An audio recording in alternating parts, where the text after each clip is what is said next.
The following presentation was recorded live at the Richmond Marriott in Richmond, Virginia for the 29th Annual International Association of Square Dance Callers Convention. This is tape number 11, Modules. We're live and well. Welcome to our interest session on modules. My name is Al Stevens, and I'll be your panel moderator for this hour or so. Joining me on the panel are two experts in dealing with modules. The gentleman on my right-hand side, Mr. Campbell, comes from Colorado, and he's been calling for 47 years, decades and decades.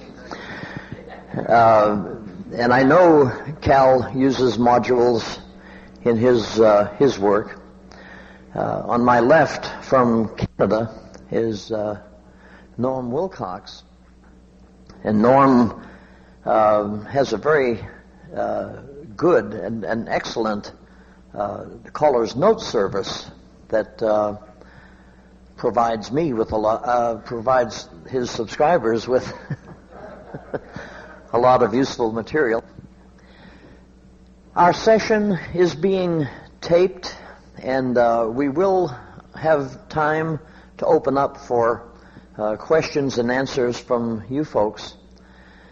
And I ask that when we do begin the questions and answers that you make sure everything is put into the microphone, because it's very annoying to buy the tape of the session and then have these blank areas where nothing is being recorded because somebody is talking out there and it's not getting put on the microphone. So it's the same song and dance routine, I guess, that we've been preaching all these years. Make sure it gets put into the microphone. We're here to discuss one of the many methods of control that we have as callers to work with. And, let's face it, our job as a caller is to maintain control of the dance situation. I like to refer to it as the dance situation. And we have many methods of control, and one of the methods is modules. Very briefly, modules are nothing more than a call or series of calls with an intent.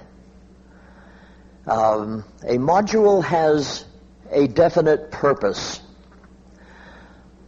Modules take us from one known phasor state to another known phasor state, or it could return us to the same phasor state that from whence thou camest, from where we started. So a module has a purpose.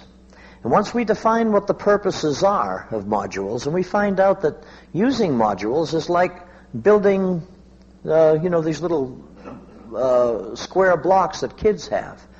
We can actually build an entire tip, taking a group of calls that get us from zero to somewhere to start, a place to launch from. A get-in is a purpose for modules. It takes us from a known, from a static square to some place from which to begin our choreography. It could either be a zero box, zero line, lead to the right box, across the street box, etc. So get-ins would be considered modules. There's more than one way to get from from a static square to a zero box. I think we all agree with that. Then we have calls that are designed to take us from a specific phasor back to the static square. We call those modules get-outs. We have get-ins, we have get-outs. We have also calls and groups of calls that will very easily convert a zero box to a zero line Is there anybody that does not understand the term zero box, zero line? We're all familiar with those? Man, this is great. It's better than my last caller school.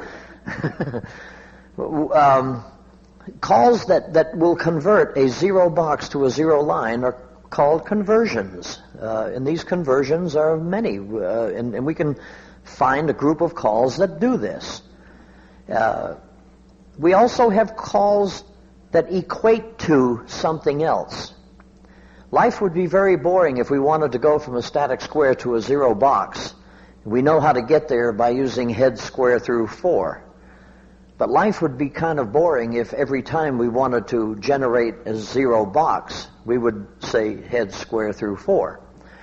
And I think we all recognize that there are other ways to get there than just calling head square through 4, such as head square through 3 and a quarter more. Hey, write that one down. Yeah. And there are many ways to get there. Touch a quarter, boys run. Pass through, partner trade. Star through, pass through, and on it goes. So there are calls that are equivalent to a square through 4. There are calls that are equivalent to a right and left through. And these groupings of calls are nothing but modules with a purpose. They do something. We also find that there are modules that do absolutely nothing. They have no effect at all on phasor. Absolutely no effect at all on phasor. They don't change phasor at all.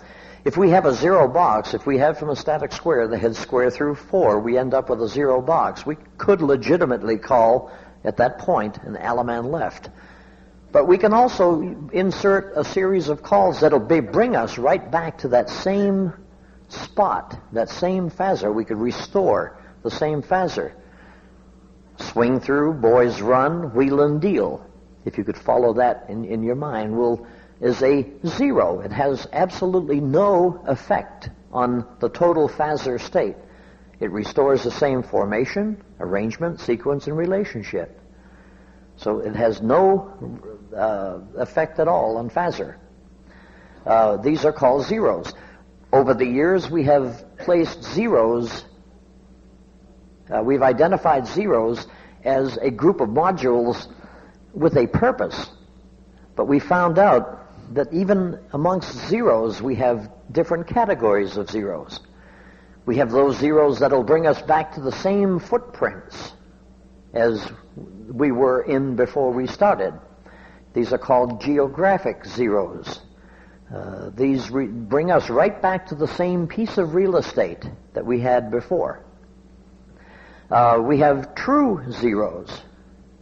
A true zero is exactly that. It does absolutely nothing to phasor. However, Gesundheit. Bless you. Wrong country. Bless you. Prosit. It has absolutely no effect at all on phasor. It does not change phasor. But a true zero doesn't necessarily have to bring you back to the same footprints. If you can follow in your mind from a zero box, do an 8-chain 4. It's like a giant hand reached down and picked up the square, turned it around, and set it down gently. It had no effect on phasor, but it did move the dancers across the set. Every geographic zero is a true zero. That's fact. You can take that to the bank. Study it long enough, you'll see it's a mate. Every geographic zero is a true zero, but not every true zero is a geographic zero. There's a distinction between the two. Then, of course, we found over the years that there are zeros that don't really achieve their job until they've been done X number of times. A right and left through is considered a part zero, because if you do 2 of them, it'll bring you right back to where you started. So a right and left through done twice is a zero. If it's done only once, it's a half zero. We've identified over the years half zeros, 1/3 zeros, 1/4 zeros. We know that out there somewhere there are 1/6, 1/8, and 1/16 zeros. I don't think a 1/16 zero has ever been identified or documented. If you want to make a name for yourself, find it. You know, like we know out beyond where we can see, we know there are other galaxies that exist. We just know that mathematically there's a 1/16 zero out there. If you want to make a name for yourself, find it. B, find out what to do with it after you found it, because whoever wants to use that 16 times has got to be out beyond the galaxies. Okay?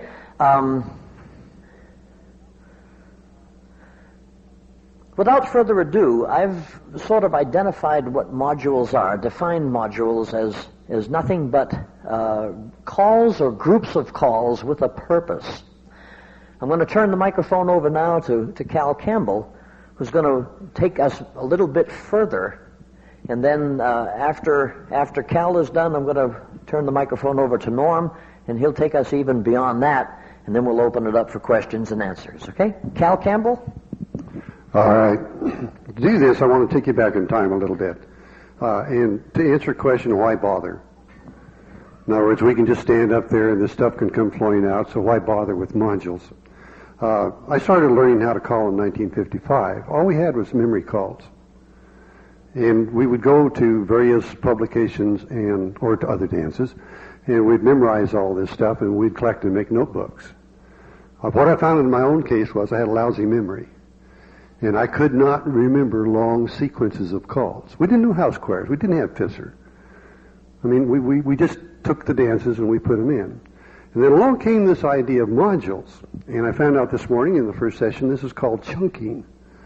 That if you get into education, what modules are chunks that allow you to memorize. And they were neat because they were short enough that I could grasp these things in my mind or glance at them on a sheet of paper and be able to retain them long enough to be able to use them on the floor. And so this became my methodology of being able to go from memorized short sequences, because I couldn't go beyond, let's say, 10, 12, 15 before I got lost, down to where I had chunks that I could grab.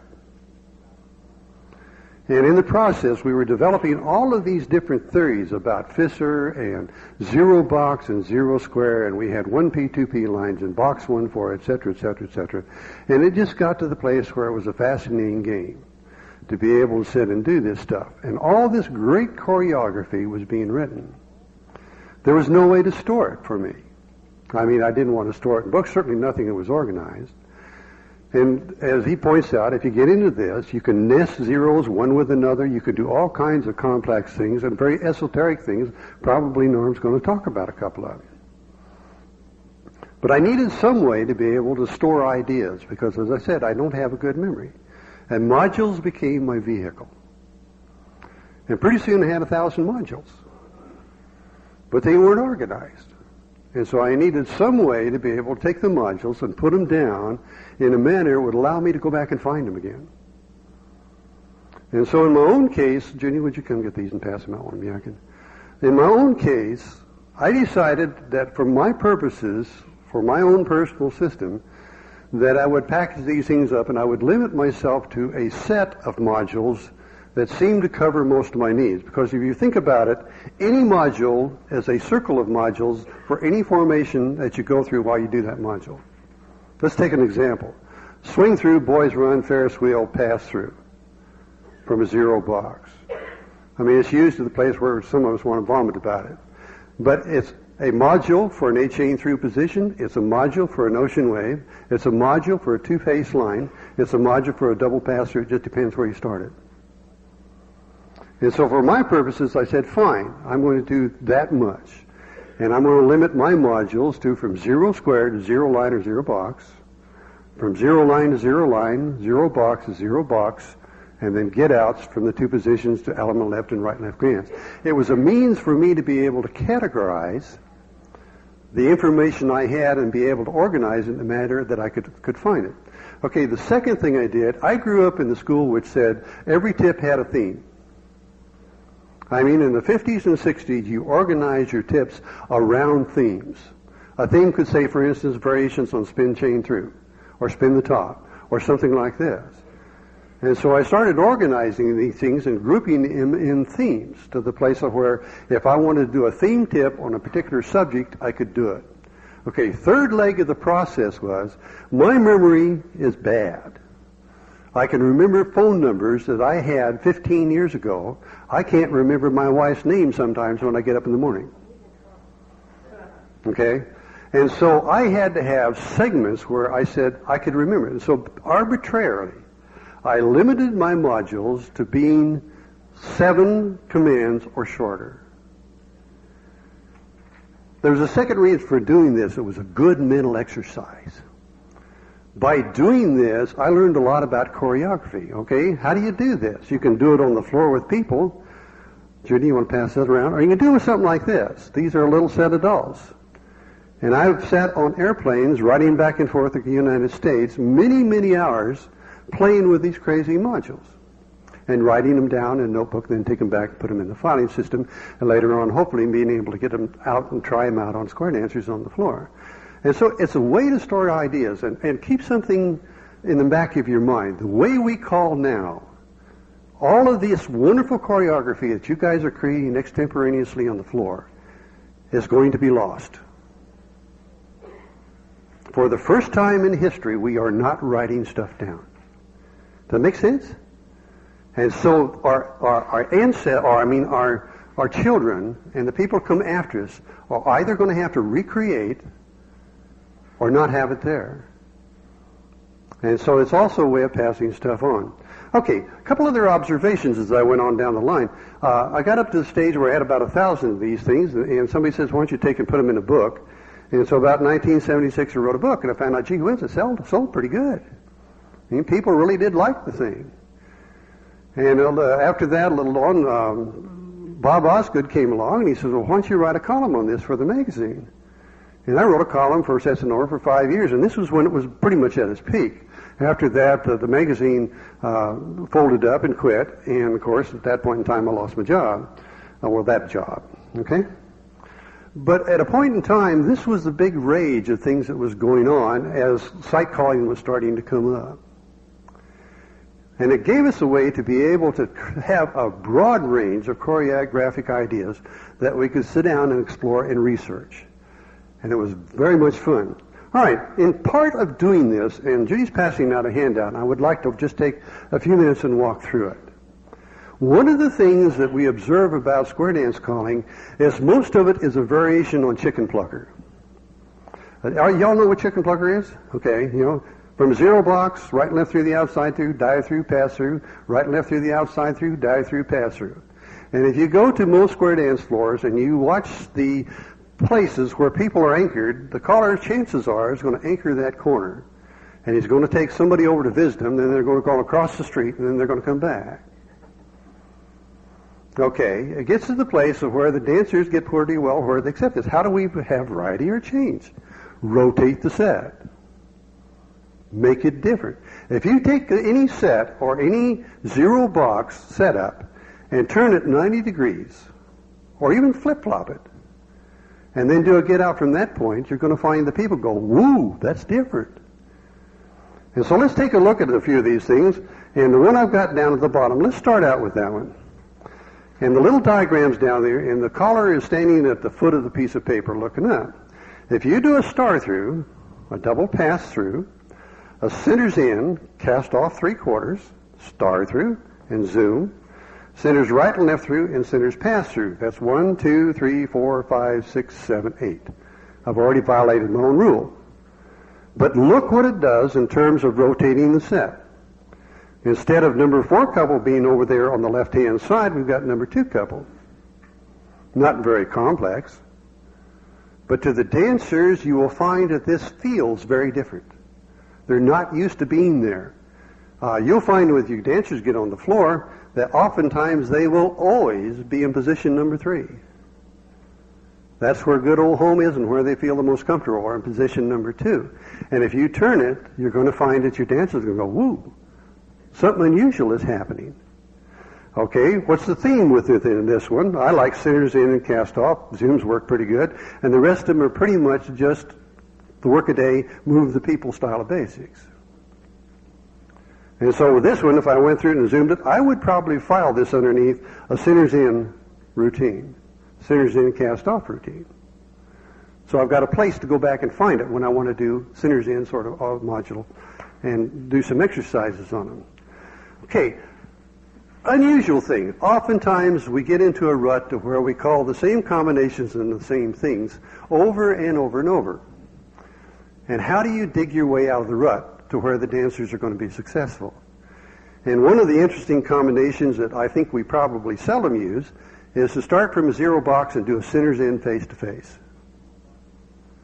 I mean, I think most of us would agree if we did that, the floor would look at us and go, what? Right?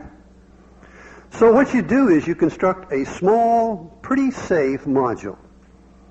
So that the first time you do this and the people go what and half the floor falls on his face, that you can go back and the second time they can do it.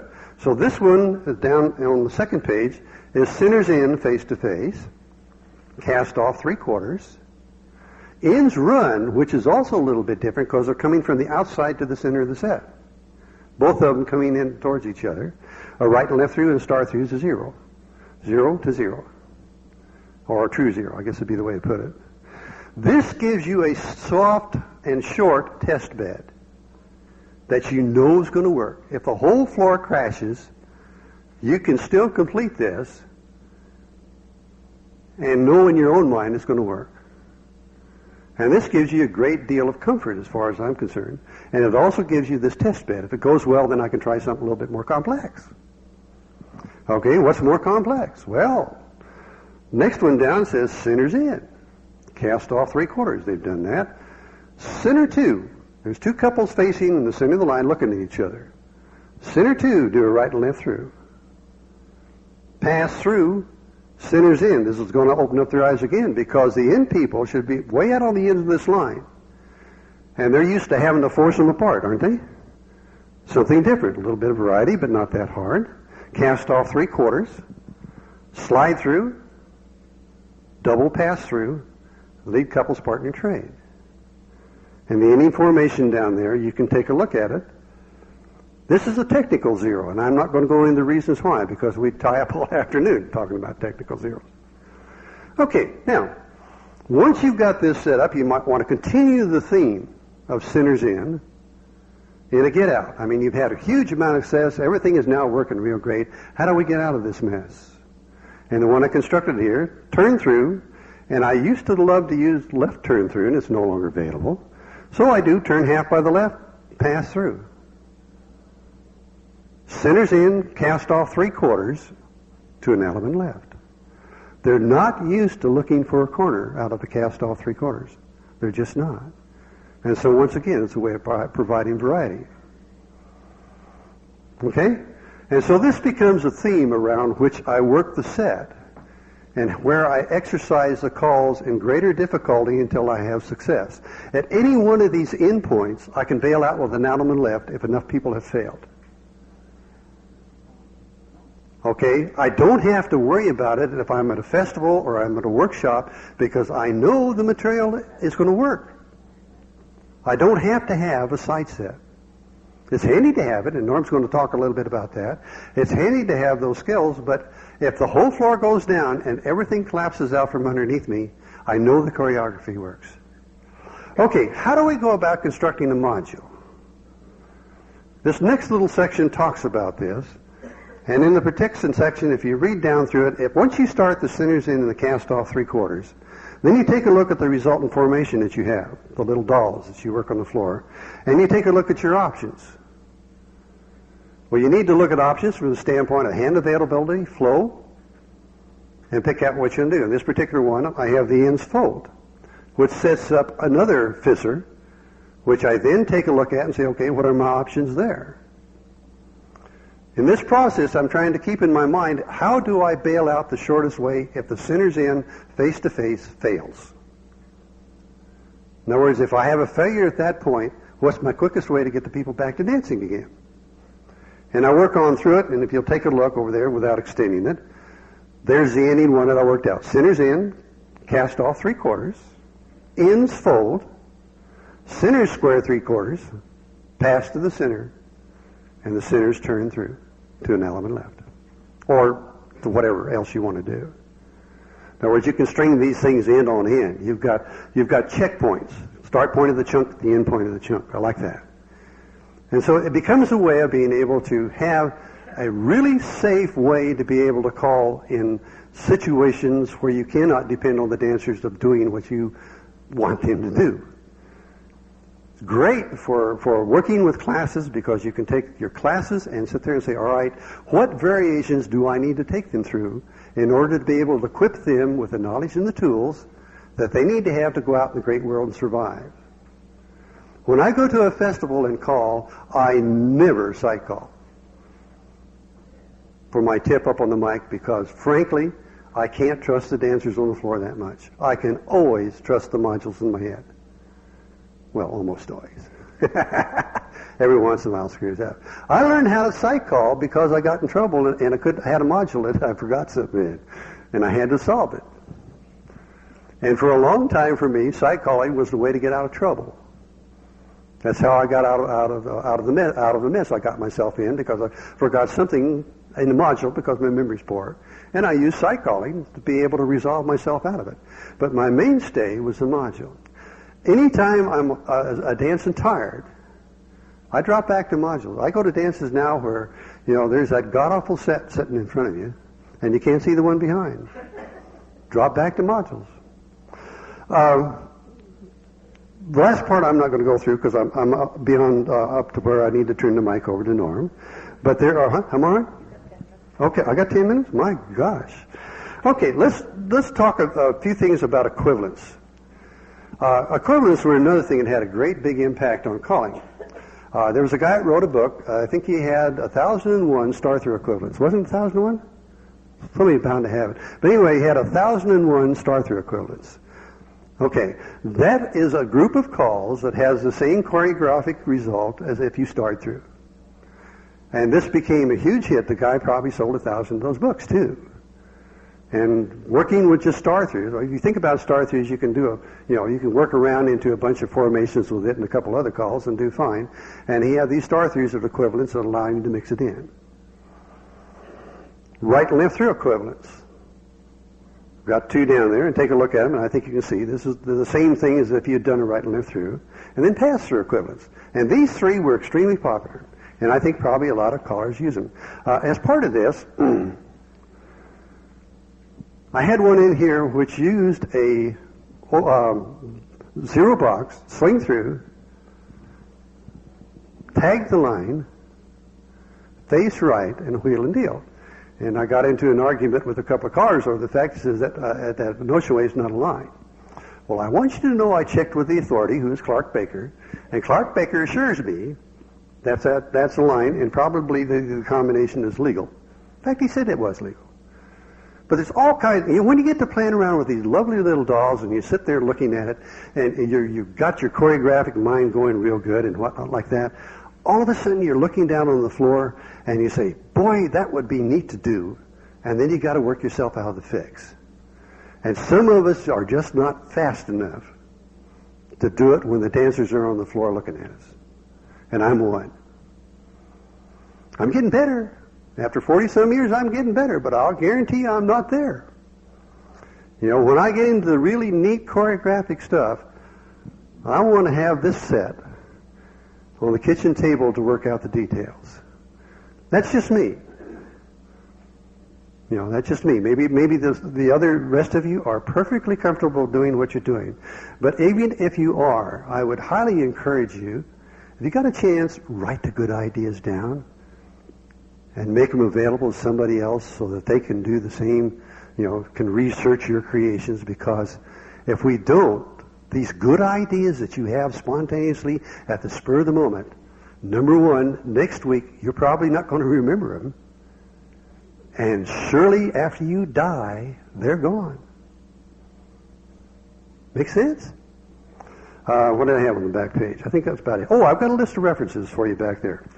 If you want to know more about how modules work, and this is just scratching the surface, if you really want to know how they work, there are some excellent resources back here. Bill Peters was the guy that turned me on to this stuff. And Bill is out in Maui now, and I still correspond with him, but he was a great mentor and a great friend and taught me a world of stuff about modules. I've got some references in there. If you go to the caller's text, there's a whole chapter on this in chapter 16. If you can get hold of American Square Dance magazine, Old Sets in Order, there's 5 years worth of stuff in there. Bill Peters has got Mighty Module and Modules Galore. And as far as I know, you tell me, Norm, I think this is the only thing that's still currently available, and that's my book on this same sort of a subject. But explore them. It's fun. And for nothing else, if you ain't calling, it's a great way to pass the time. Thank you, Cal. We mentioned at the outset that modules were nothing but one of the many of the 5 recognized methods of controlling the dance situation. Cal mentioned memory. We also have memory modules. We have mental image. We have sight calling. And then we have cue card reading. And I don't know of any well-known, popular caller on the circuit today who uses one and one only method of control. You do? Oh, you know somebody who does, who uses only one method, and only one method, reads everything, right? Uh-huh. Popular? Well-known? All over? We could go on and on and on. There is a point, and there is a place for every one of these methods that have been identified over the years. But truly, the 2 most popular methods are a combination of modules and sight. I had an experience happen to me, and that turned opened my horizons big time when I was invited to call the all-Japanese convention in Tokyo one year, back in the early 70s. And I had some 40 to 50 squares of dancers on the floor, and they had decreed that tonight we'll wear our Federation outfits. Every woman was dressed the same. Every man was dressed the same. The men had white shirts, black scarf ties, black trousers. Ladies had a black skirt with a yellow petticoat and a white blouse. Now, in the sea of yellow, black, and white, as a sight caller, I could not survive. Outside of sumo wrestlers, you don't find very many over obese Japanese people. They're all about the same size. Hardly any of them have bald heads. Hardly any of them have... They all wear glasses. They all wear glasses. And they're all about the same height. I mean, it's just a phenomenon. And had it not been for modules, the first 2 or 3 tips, I would have been totally lost. And then slowly but surely, something magical, mystical happened. I began to identify and talk with individuals and found out that, hey, this gentleman has a little mole on his right cheek. And I began to notice badges. Somebody was wearing, one couple had a different colored badge. And I began to put these things together, and slowly but surely, about 3 or 4 tips into my dance, I could go back and rely on and work with and expand a little bit on sight, using sight as my vehicle for control.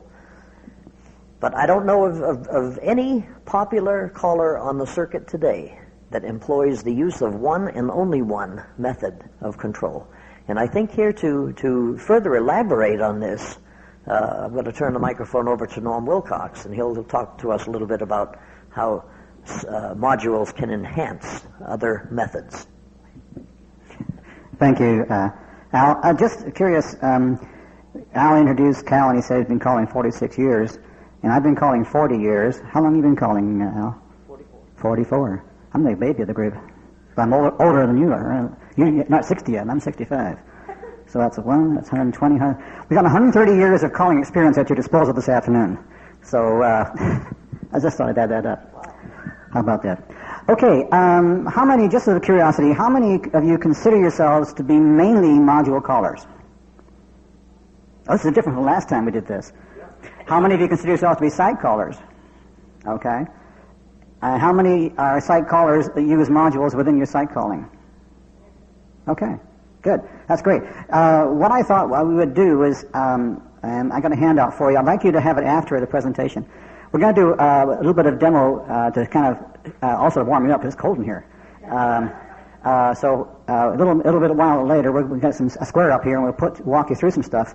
Cal mentioned a rut. You know what a rut is? I heard this definition given by an Aussie caller one time. A rut is a grave with the ends kicked out. A grave with the ends kicked out. That's a rut. I thought that was half of a rut left through. Okay. What I thought we would do is we all can use standard modules, get into things like zero boxes, zero lines, and so on and so forth. But I thought if we want to depart from vanilla choreography, you might want to get into other formations that we don't use very often, things like 3-in-1 lines or inverted lines. How do you set them up? You also might want to use more common formations, but maybe with different arrangements of dancers. For instance, you might want to set up facing lines with the girls or the boys on the ends. How do you go about doing that? You might want to set up a quarter tag with the ocean wave made up with 4 boys or 4 girls. How do we go about setting that up? You might want to set up an ocean wave with 2 boys on one end, 2 girls on the other end. How would you go about doing that? And so on. For various reasons, you might want to use these formations, not in and of themselves necessarily, but maybe in course of doing something else. And so I thought I'd maybe take a little bit of a stroll down a lane you might sort of refer to as creative choreography, but not making it difficult, just again different.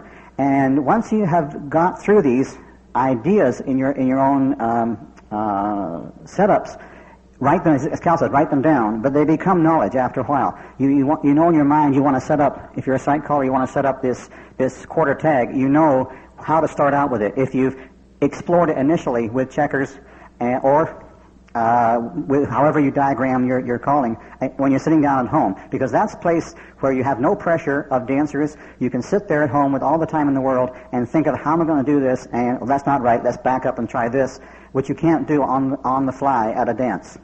And so anyway, what we're going to do is look at a few of these, and as a site caller, the module becomes a little different from it would be if you were a module caller. Because a module caller, you have to go from a known phaser to a known phaser. In other words, you have to know where everybody is. You have to know the formation, the arrangements, the sequence, and the relationship at the beginning and the end of the module. If you're a site caller, you're not concerned with relationship or sequence during the setup of this formation that you're going to use, because you know that when you're done with what you want to do, you can always resolve it. All being what Cal said about not being able to do it at a big festival, or if you're in Japan and have to worry about constant everybody looking alike. That's notwithstanding. Within the general run of things, you know that you have the confidence in your own site calling. You can resolve it if you need to. So, could we get a square of dancers? Maybe put the chairs back a little bit and put them up in this corner. And we got 4 guys and 4 girls. I was getting worried there at the beginning. We didn't have enough ladies. We could have used 8 guys, but it's more effective if you have 4 real ladies.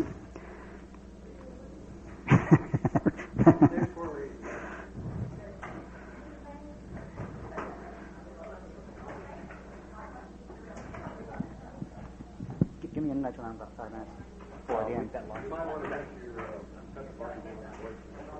All right. No, we're driving the tape? Okay. Oh, everything I do from now on the demonstration is all included in your handouts. Okay. Now, what I did, I said at the outset, that we're not going to be concerned with sequence relationship because you do that in resolving. What I have done in the sequences I have in the handout, they are all resolved to an element left or right and left grand. So you don't have to worry about doing this. In the handout, you will be able to watch them go through the entire thing. Okay, so let's look at, I'll take one example out of each, and let's look at 3-in-1 lines. Let's have now, when I've started out with it, I've said 0 box. So that means that now we need a module to get from home to 0 box, and let's just get to the quickest way we know how, because we're not really interested in exploring that aspect. So head, step forward, face your corner. Pair off. Yeah, well, see, okay, you all understand pair off, that's good. Okay, touch quarter, make a wave, centers trade. Just the center boy run. And lo and behold, we have 3-in-1 lines. That quick. Okay? And this is now there are, I think I counted it, about 16 different 3-in-1 lines, because it's a 3 facing one way, 1 facing the other. So your dancer who's facing the other way can be in any one of 4 spots, and can be facing either in or out. So I think it comes out at 16. Okay, so now we've got the 3-in-1 line set up. We should do something. Now we've gone to the trouble of setting this thing up. We should do something with it rather than just get out of it. So, and the most obvious thing is an all-late circulate. That itself provides you with some workshop material if your dancers have not seen this before. Ready? Go. Okay. So, now, again, in my handouts, I identified the next piece as the get-out module. It doesn't, but I've also broken into the get-out module and said from here out, it's a resolution. Now, what I do with the get-out is I take it to a formation and arrangement that you can identify, and it's easy to resolve from. In other words, this is not easy to resolve from, right? We need to get something more familiar. So let's do this. Centers run. New centers hinge, and the very centers trade, and the same 4 recycle, and sweep a quarter. Now we've got a formation we can deal with. We have lines of 4 facing in, everybody half sashayed, and we're very close to being normal. So from here on, we can treat the next as the resolution. So let's resolve it. Pass through. I want to get them normal, tag the line, face in, and that gets me normal couples. Pass through, wheel and deal, and it just turns out the centers can square through 3. And lo and behold, you Allemande left. Write that one down, Al. Yeah, you already seen this. Yeah, as Al said, I ride note service, and so I've written a ton of choreography, and all the stuff that's in this handout has already been sent out to the note service. Now, let's suppose you want to expand the dancer's knowledge or recycle, and I picked that call out of the air.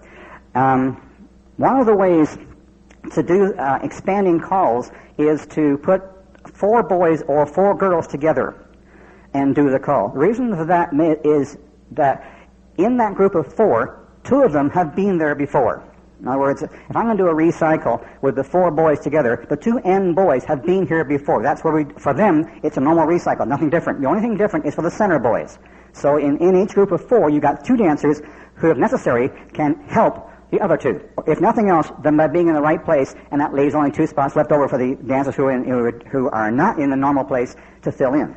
So I advocate that if you're going to step away from vanilla, that this is probably one of the best routes to go. So we want the 4 boys in a wave. How do we get them there? Well, there are several ways. Here's one I thought of. Heads only do a half sachet. Everybody circle to the left. And I would do this on the floor until the boys were, say, here, in the side position or in the head position, so that when I say boys go forward and back, they are facing a wall, because we teach our dancers to look at walls, right? Okay, boys, pass the ocean. There are the 4 boys in the wave. So now we do our recycle, boys recycle. We've done what we set out to do. Now we have to get them from here to a normal setup so that we can resolve. So let's have the boys pass through. Everybody touch a quarter. Girls trade, recycle. And I've got one too many calls in here. That says sweep a quarter. Is that your corner you're looking at?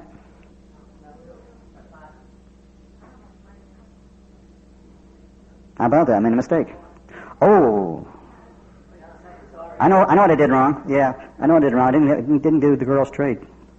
Anyway, so you may want to push checkers through that example in the notes. Square your set. But my point being that, yeah, I didn't do a girls' trade. Okay. But we got into the 4 boys wave, we did our recycle, and we got out of it into a normal sort of situation from which it's easy to resolve from. Okay. Suppose you want to look at a different formation again, inverted lines. And this is a formation where ends are facing one way, centers are facing the other. There are two types, one with the ends facing out, one with the ends facing in.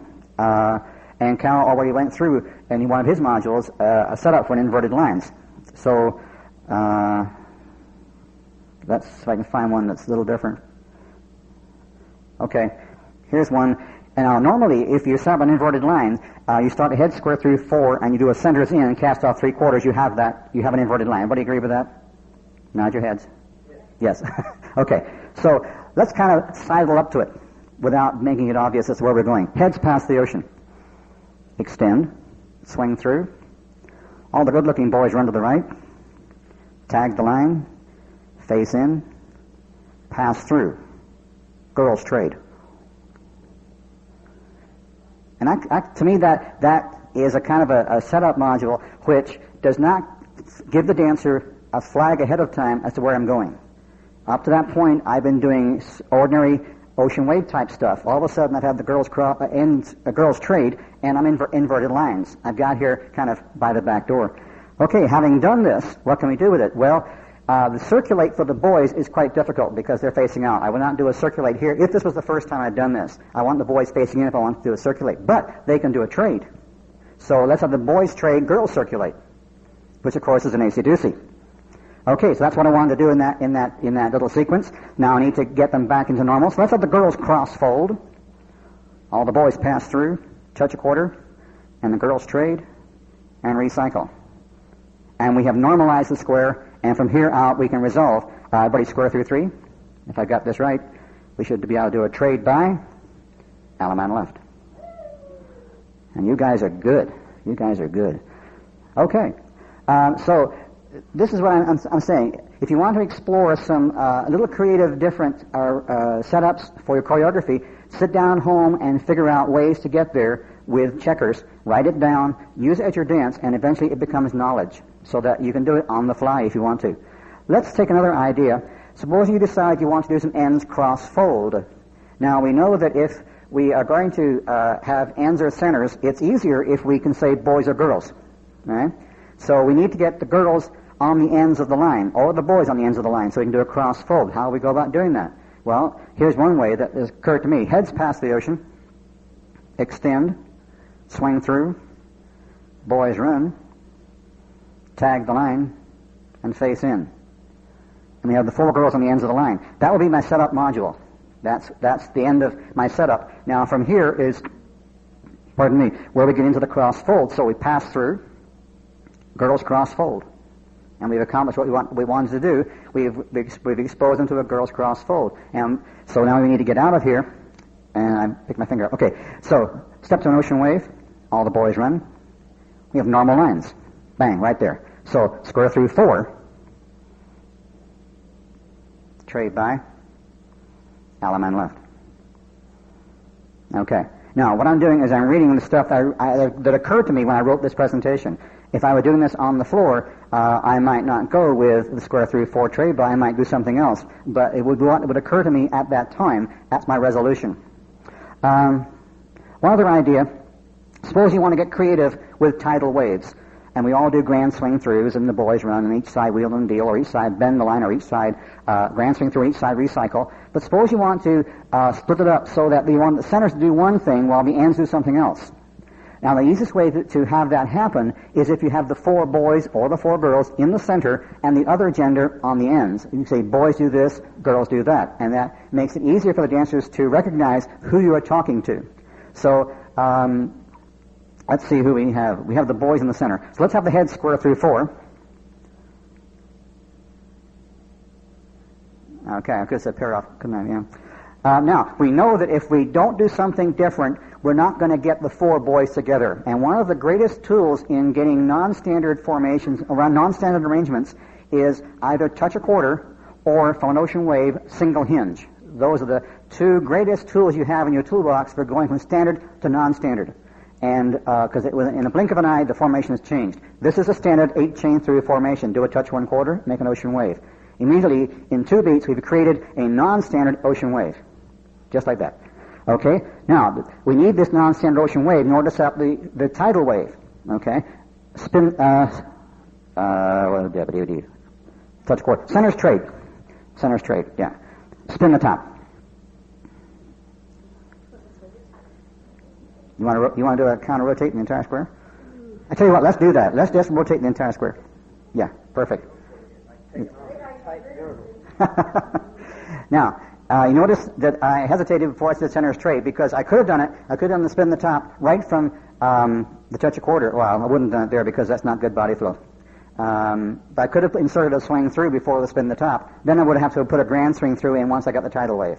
But either way, I've got what I want right away. I got the 4 boys in the middle, I got the girls on the end. So now I see boys do one thing, girls do something else. So let's have the boys spin the top while the girls do a single hinge.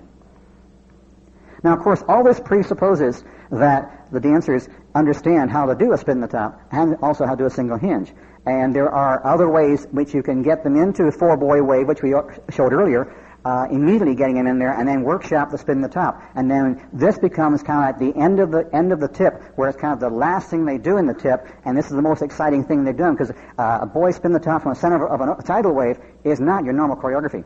Okay, having done that, now what do we do? Well, let's have the boys recycle. Boys pass through. Those who can, star through. Good. The others face out. Everybody bend the line. Now, that occurred to me at the time I wrote this. Of course, and the other thing I could have done was that those that can star through and California twirl, the others face in. You know, either way is an option. But this was the one that occurred to me at that time. And this is to say, not to say that I would do this the same way every time. The setup was my module, and this is one of my get-out modules. I could have done something different at the time I called this. You got facing lines. We're normal, so let's star through, pass to the center, square through 3. Element left. Good. Now, just a note on, You know what we call this? This is a meet promenade. You know, you ever seen a truck backing up at a construction site? What does it sound like? Meet, as it backs up. So this is a meet promenade. Just thought I'd toss that in. Something to use at your next cocktail party. You want a beep? To me, it's a meep. Meet. We call that a promenade back home. Promenade? I was going to say something. I forgot what it was. Oh, yeah. All right. Now, my resolutions today are the simplest I could think of. Yeah. Obviously, there's a whole school of thought that says your resolutions, your actual get-outs, can be much more creative. And some guys make one of their things they do, their shtick, is to have in their heads a whole bunch of get-outs that are a little bit different. Instead of square through 3 to Alaman left, they will work out some other way of getting to the Alaman left, or getting to the 0 blocks and then going somewhere with the Alaman left. I don't happen to be in that group of people. I know people that are very, very good at this. Okay, let's just do one more. And this time I want the girls in the middle. So let's have the head star through, pass through, touch a quarter, make a wave in the center straight. Swing through. Twice. Now spin the top. Once. Yes, just once. Thank you. I'll appreciate that. And counter-rotate the entire square. There we go. That's not really a counter-rotate, but it'll do for now. That's right. Just in case there's any challenge colors in here. Okay, so this is one way of getting the 4 girls in the middle and the 2 boys on the outside. So having got here, what we're going to do with it? Well, let's have the... Now, the reason I got the 4 girls in here was I want to do a swing through. If you had a normal ocean wave, a normal tidal wave, and you said the center 4 swing through, they would maybe have a problem in determining who the center 4 are, how they pick it out of this group of 8. And remember, you might sit at home and spend a couple hours working this all out. They have to recognize the formation and the arrangement in 2 seconds and react to your call on the fly. So it behooves us to make this as foolproof as possible. We don't want them to stumble over the simplest part of this. We want them to enjoy the creative urges we've had in our choreography and get it. The greatest thing in this activity is to challenge dancers and let them win, and designing it so that they will win without any chance of not winning. Okay, so let's do this. Girls swing through. So because they're girls, they know who they are. You only have to know who they are, but they know who they are. The 4 girls know who they are. And let's have the girls spin the top, and the boys do a single hinge.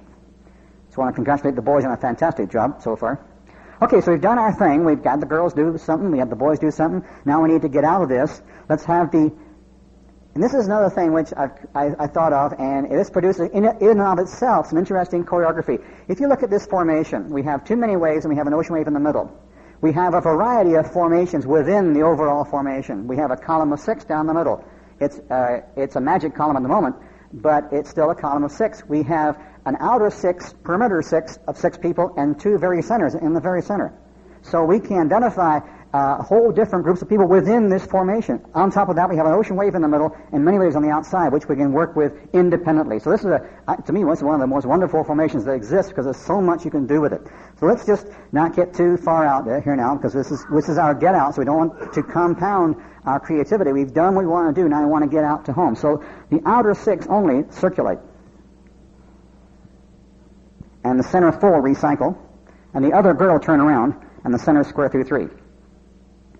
And with any kind of luck, this should be the corner. Alaman left. Meet. Okay, so this is the crux of what I wanted to talk to you about. Again, let's have the guys sit down. Let's have a nice hand for the square.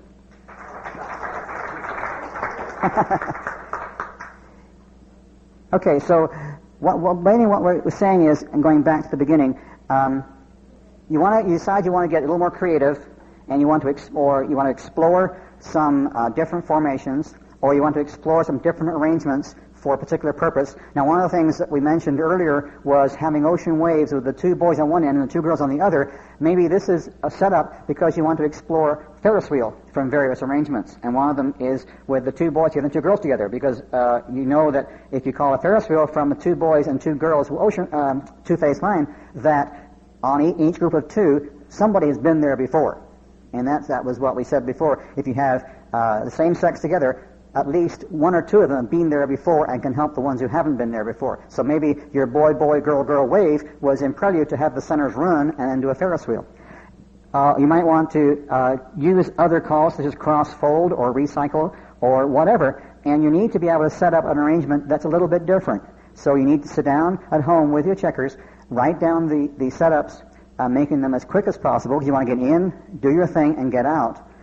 Later on, when the dancers get used to this new arrangements and new stuff, you can maybe expand it a bit and make the sequence a bit longer, but initially you want to do it as quickly as possible because you want to get them out. Don't leave them hanging out in Never Never Land for very long, because they get very, very tight about it, and they want to get back to something normal.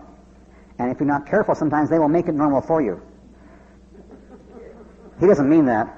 He doesn't want the girl on that side. I better put her over here, where she belongs, So you need to be able to counteract that. So anyway, thank you very much, and Thank you very much, Norm, Cal. The dancers that were on the floor, do you dance plus? I would say almost everybody was a dance dancer because everyone was Yeah, I could tell by the handhold, right? A thought occurred to me when Norm was setting up this ocean wave with the boys in the middle, or girls in the middle, and the others on the end. I use modules to set up these different phasers, or these different arrangements, where you have an arrangement within an arrangement. And I find it very, very unique and very different. And I've got a couple that I could share with you if you'd like to see them. If we could get that same square back on the floor for just a second, I'll show you. They're sitting down because they're cold? Oh, I see.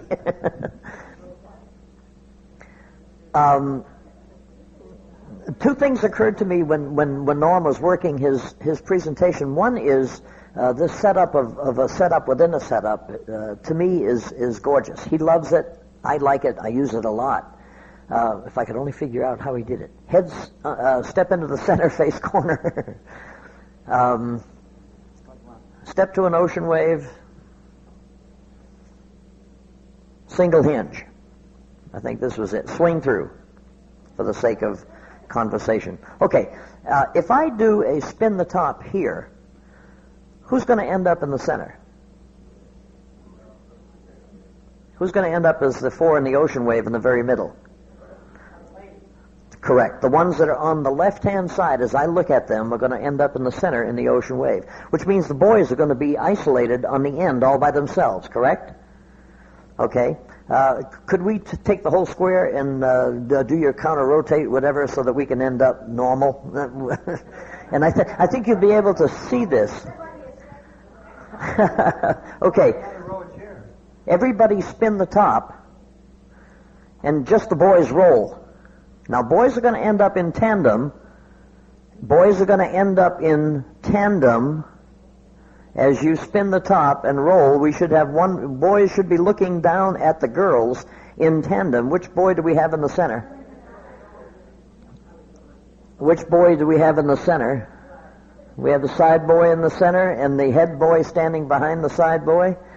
And the girls are in an ocean wave. If you can get the dancers to properly roll after the setup, this sets up something unique. Watch the way I like to use this now. Girls swing through. Girls with your right hand cast off 3/4 and spread, and the boys come in and go Dixie style to a facing diamond. That quick. You can use these exotic setups to create something unique. Okay? The center boys cross run, and now we're back to a quasi-normal diamond, and you can work yourself out from here. Boys hinge. New thought. Have you ever been calling along, and all of a sudden, from out of nowhere, you look out and 2 or 3 squares begin to spit and sputter, and then you begin to wonder, uh-oh, something I have done was just a little bit different. They did not quite accept everything, and now I'm heading for problems. I have a series of what I call wind-in-the-face modules that are designed to do absolutely nothing more than to move dancers smoothly and efficiently. And I don't care about where I am. I don't care about who's with whom. My intent is not to resolve the square yet. But from any right two-face line, watch how this flows, and the dancers can feel this as well. And if you do this whole routine twice, you'll find it's magic. Everybody Ferris wheel, please. Centers sweep 1/4, the others lead to the right. Swing through. Centers run. Again, Ferris wheel, centers sweep 1/4, the others lead to the right. If you use that combination of if you use that combination of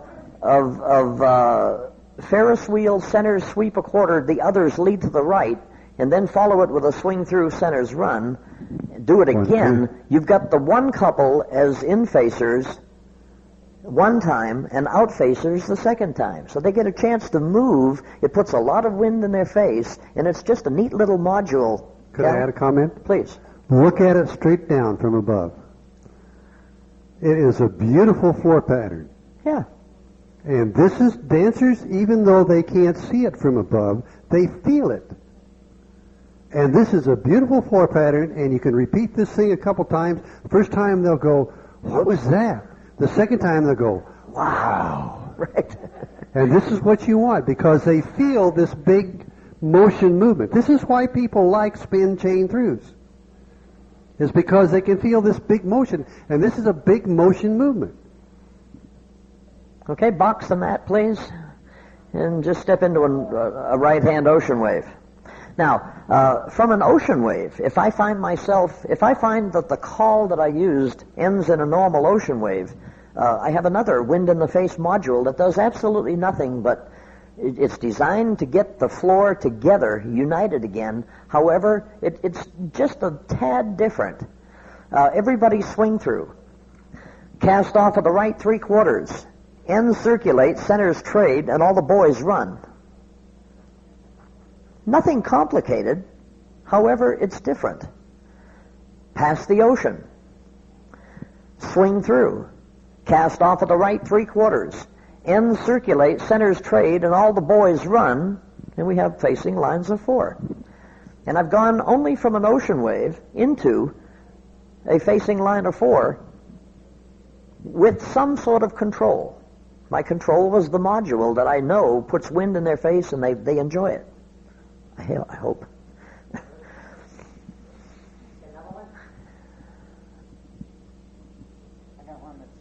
We're sharing ideas. Do you all guys all dance advanced? Okay. Enough, I think. Okay. No. I mean, enough that we can do this little thing. Okay. Now, this will actually, with the exception of one call, we can work it at plus. But the basic idea is this. We're going to set up an hourglass and then have the box dancers working through the boys' diamonds. So let's have everybody pass the ocean. Now let's set up without getting too difficult. Swing through. Boys run.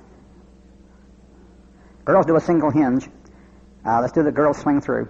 This is a bit long-winded. Center girls run. You center girls hinge. Okay. So here's our hourglass.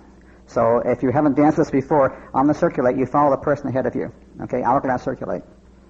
Okay. Now, I'm going to leave the boys stationary for a call. Girls face in. Girls working through the boys' diamond, square through 3. And it's a big square through. You get the end of that, and to give the boys something to do, boys' diamond circulate. Girls working again through the boys' diamond, chase right. Good. Okay, now, if I wanted to, if I weren't with an advanced group, I couldn't use the next piece of this call. I would have the boys in the center do a single hinge, and let's do the boys center single hinge. Boys wheel and deal, the girl facing out, run to the right. All the boys pass through, star through, bend the line, and we're back to facing lines. If I had an advanced group, I could have taken the girls and had them working around the center boys, rotate a quarter, counter-rotate a quarter, and then the lonesome boys face in, everybody extend to a column. But that's just a little bit different, and it's a show tool. I would use this at a festival. Once you've used it at your club, you can't use it again for another 6 months because they know it. But if you use it at a festival, if you're at a festival and you know the dancers are well tuned into dancing advanced and can listen well, then that works nicely, and they seem to like that.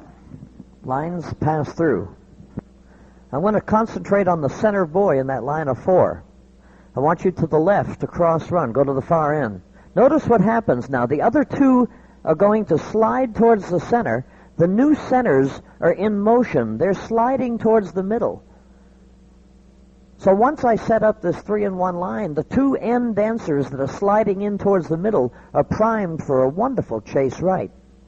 Just the centers chase right. Now we'll put it together. Or will we?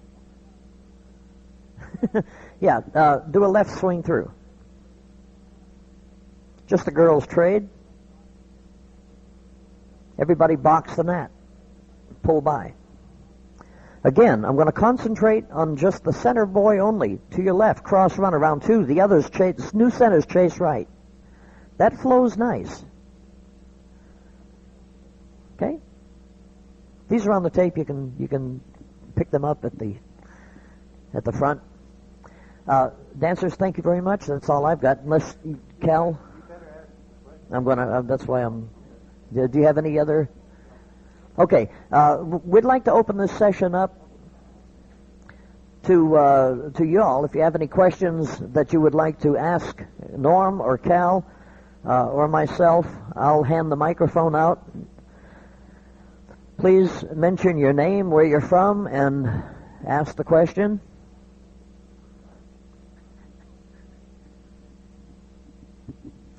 My name is Hal Barnes. I'm from the Washington, D.C. area. I wanted to point out initially I was thinking modules in the sense that Cal did it, where you're keeping track of everything with modules. But you expanded the use of modules to just choreographic units as well. And if we take it at that level, I want to point out what I would call a safety module or a recovery thing. Let's say you're dancing and some of your dancers didn't get things quite right. So you find that you should be in normal lines and one side of the square is normal lines and you got a bunch of lines where the ladies are in the middle of lines and these squares, if you proceed, are about to crash. So a couple of modules where you can fix everything and let the dancing keep going. And, you know, for example, the first time I ever saw this was Marshall Flippo. He visualized this singing call. Heads do a right and a left through, and the ladies lead Dixie style, and then extend. Well, when you do that, what kind of waves do you have on the outside? You have left-hand waves if everyone did the extend right, but half the floor didn't. And I thought, uh-oh, big trouble. And what does he follow it with? Explode and go right and left through. So guess what? It didn't matter whether you got the extend right or not. You still succeeded in doing the explode and a right and a left through. So that was like a safety play because it was a sequence of calls that fixed everybody whether or not they got the previous call right or not. And so they're very useful pieces. And another example, for example, is lines pass through and the ladies fold. If you don't have the arrangement right, pass through the ladies fold or pass through the men fold and then whatever, but then you've kind of recovered. So using the concept of modules in the very general choreographic sense you're talking about, I thought I would bring up the concept of the safety or recovery module as a special type of module. Very good comment. Thank you. Anybody else have any comments? You ever had a floor dancing and you know that some of your squares have got the ladies mixed up? And so I come up with this little thing. It's not a module or anything. It's just something which allows them to correct their square without making it obvious that they've made a mistake. I've got squares with the girls proper and squares with the girls mixed because they've forgotten the girls' trade or something's gone wrong. But the boys are all right, but the girls are out. So you say all 4 ladies chain across. They do that. All 4 ladies chain home, wherever that might be. Just think about that. If they're wrong, they go with their original partner. If they're right, they go straight across again, and no one knows who made the mistake. Chain them across, chain them home, wherever that might be. And the dancers seem to think that's funny. They like that. Mm-hmm. Modules can be a safety valve. They can be something that you can use together with sight as a resolution technique. Modules, to me, are neat little tools to have in our little toolbox. And if you're not using modules, I would urge you to begin. I don't know of many callers that don't use them. Singing calls are all modules. Anyway, we would like to thank you on behalf of Cal Campbell, Norm Wilcox. Thank you very much for your attention, for your participation, and have a good convention. Okay? Thank you.